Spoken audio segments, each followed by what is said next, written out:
रामकृष्ण हरी माऊली ज्ञानेश्वरीतील अध्याय 10वा ओवी क्रमांक 263 पासून. भगवंत अर्जुनाला आपल्या विभूती सांगतात. भगवंत म्हणतात, अर्जुना, माझ्या वेगवेगळ्या विभूती किती म्हणून ऐकशील, म्हणून एकदा सर्व ठिकाणी मीच भरला आहे असे तू जाणून घे. हे किरीटी, मी सर्व सृष्टीचा आदी, मध्य आणि अंत आहे. ज्याप्रमाणे वस्त्रामध्ये तंतू उभे आणि आडवे भरलेले असतात, त्याचप्रमाणे मीच सर्व व्यापक आहे असे जाणल्यानंतर माझ्या विभूती जाणून काय करायच्या आहेत. परंतु तसे करण्याची जर तुझी योग्यता नाही तर असू देत. हे सुभद्रापते, तू माझ्या विभूती कोणत्या म्हणून विचारलेस तर त्या ऐक. सर्व विद्यांमध्ये आत्मज्ञान होणारी जी वेदांत विद्या ती मी आहे. बोलणाऱ्याच्या ठिकाणी जो सर्व शास्त्रांच्या संमतीने कधी संपत नाही तो वाद मी आहे. विचार करू लागले असता जो उलट वाढतो, ऐकणाऱ्याच्या तर्कास बळ येते आणि त्या तर्कावर बोलणाऱ्याची गोड भाषणे होतात. गोविंद म्हणाले, अशा वाटाघाटीत जो वाद चालतो तो मी आहे. अक्षरांमध्ये स्पष्ट असा अकार तो मी आहे. समासामध्ये द्वंद्व समास तो मी आहे. आणि मशकापासून ब्रह्मदेवांपर्यंत सर्वांना ग्रासणारा जो काल तो मी आहे. मेरू मंदारादिकांसह जो पृथ्वीचा नाश करतो व प्रलयकाळी जलमय झालेल्या जगास जो जागचे जागी जिरवितो. हे किरीटी, प्रलयकालच्या तेजाला जो मिठी मारतो, सर्व वाऱ्याला गिळून टाकतो व ज्याच्या पोटात आकाशही मावते, असा अपरिमित काल तो मी आहे. असे लक्ष्मीशी विलास करणारे श्रीकृष्ण म्हणाले. मग पुन्हा म्हणतात, सृष्टीचा जो उत्पन्न करता तोही मीच आहे. उत्पन्न झालेल्या प्राणीमात्रांचे धारण करणारा तो मीच आहे. सर्वांचे जीवनही मीच आणि शेवटी सर्वांचा संहार करीतो म्हणून मृत्यूही मीच आहे. आता स्त्री जातींपैकी माझ्या आणखी 7 विभूती आहेत. त्यांचे मी कौतुकाने वर्णन करतो ते ऐक. अर्जुना, नित्य नवी कीर्ती ती माझीच मूर्ती. औदार्ययुक्त जी संपत्ती तीही मीच आहे असे जाण. आणि न्यायासह सिंहासनावर बसून विचाराच्या मार्गाने चालणारी जी वाणी तीही मीच आहे. पदार्थ पाहिल्याने जिच्या योगाने माझी आठवण होते ती स्मरणशक्ती मीच आहे असे पक्के समज. इहलोकी स्वहिताला अनुकूल असणारी जी बुद्धी ती मी आहे. या त्रिभुवनात धृती ती मी आहे. क्षमा ही मीच आहे. संसार गजेंद्राचा नाश करण्यामध्ये केवळ सिंहच असे भगवान श्रीकृष्ण ते म्हणाले. याप्रमाणे स्त्री जातीतील ज्या 7 शक्ती आहेत त्या सर्व मीच आहे असे तू समज.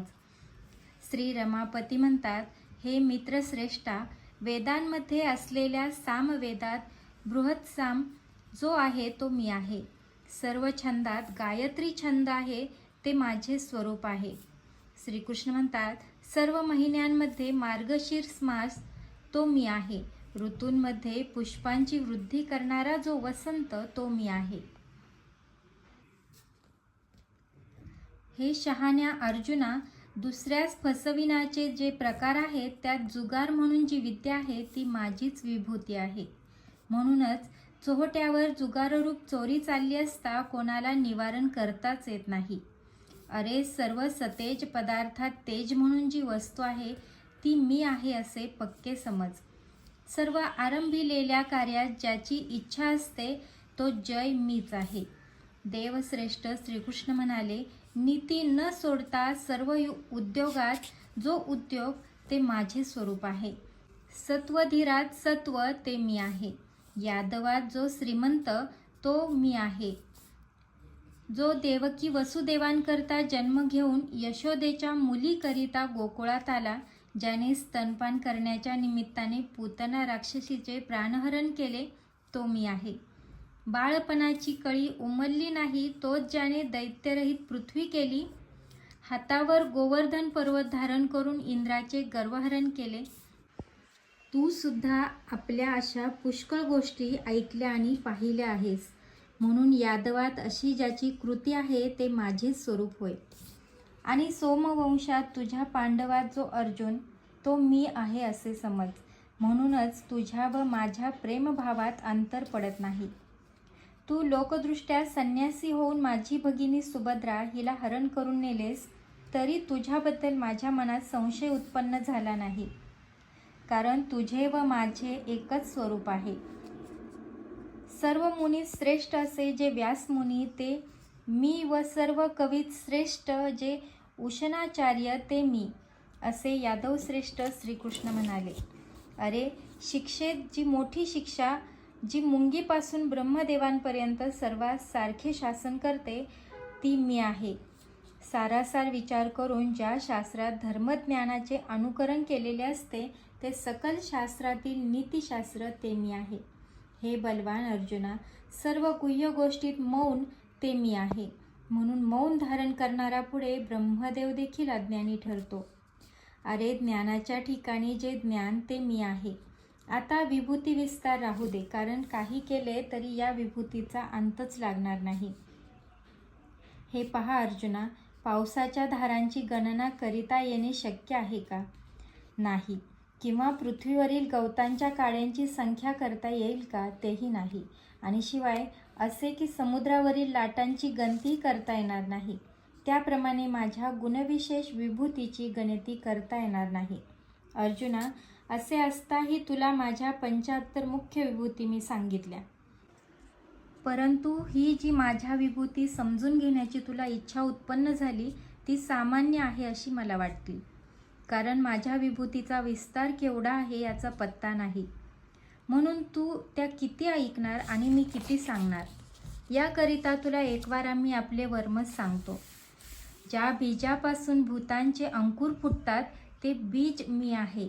म्हणून लहान मोठे असे काही न मानता उच्च नीच असे सर्व भाव टाकून सर्व वस्तूंच्या ठिकाणी मीच आहे असे तू मान. अर्जुना, यापेक्षाही सर्वसाधारण अशी एक खूण तुला सांगतो, तीही ऐक. तिच्या योगाने माझ्या विभूती तुला सहज ओळखता येतील. धनंजया, ज्या ज्या ठिकाणी संपत्ती आणि दया यांचे वास्तव्य आहे, त्या त्या ठिकाणी माझा अंश आहे असे तू समज. अथवा आकाशात सूर्याचे बिंब एकच असून त्याची ज्याप्रमाणे त्रिभुवनात प्रभा फाकते, त्याप्रमाणे ज्या एकट्याची सर्वजण आज्ञा पाळतात, त्या महानुभवाला एकटा असे म्हणू नको व निर्धन असेही म्हणू नको. हे पहा, दुसऱ्याची इच्छा तृप्त करण्याकरता कामधेनूला आपल्याबरोबर काही सामग्री का घ्यावी लागते? तिला ज्यावेळेस कोणी जे काही मागेल ते ती एकदम देते. त्याप्रमाणे माझ्या विभूतींच्या अंगात सर्व ऐश्वर्य भरलेले आहे. त्यांना माझी हीच विभूती ओळखण्याची खूण आहे असे जाण. अर्जुना, ज्यांच्या आज्ञा सर्व लोक शिरसा मान्य करतात असे तुझ्या दृष्टीस पडेल, त्या माझ्या विभूती आहेत, माझे अवतार आहेत असे तू समज. अर्जुनाला भगवंतांनी आपल्या 75 विभूती सांगितल्या. या विभूती सांगून झाल्यानंतर भगवंत अर्जुनाला म्हणतात की तुला मी आता एक मला ओळखण्याचं वर्म सांगतो.